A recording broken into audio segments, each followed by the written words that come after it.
हे guys, welcome to my channel. तर आज आपल्या जेवणामध्ये काय काय आहे बघा. ही आत्ताशी कालवण म्हणजे पातळ भाजी गरम व्हायला सुरुवात झाली, उकळी फुटायला. अजून काय झालेलं नाही आहे. आत्ता जस्ट टाकले मी. तिथे कुकर लावलेला आहे.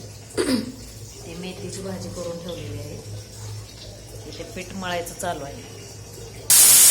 हे बघा, कुकरच्या शिट्ट्या चालू आहेत. मेथीची भाजी काढून ठेवलेली आहे आणि भाजी आता मस्तपैकी उकळी आले भाजीला. तर जास्त मटेरियल नाही, साधी सिंपल आहे आणि खायला पण चांगलं लागते. वाटाणा आणि काळा श्रावण घेवडा असतो ना, ते मिक्स केले मी. चालू झालेले आहे. दिवाबत्तीचं टाईम झालं आहे. दिवा लावलेला आहे. तर स्वयंपाक पण चालू आहे. बघा आमचे बाळू कसे वाटतं, दिसत नाही एवढंसं. तर बघा, हे शंकर महाराज आहे. तर चला, बाकीचं काय नाही बघा. Bye bye. आता भेटू नेक्स्ट ब्लॉगमध्ये. चला तर बाय.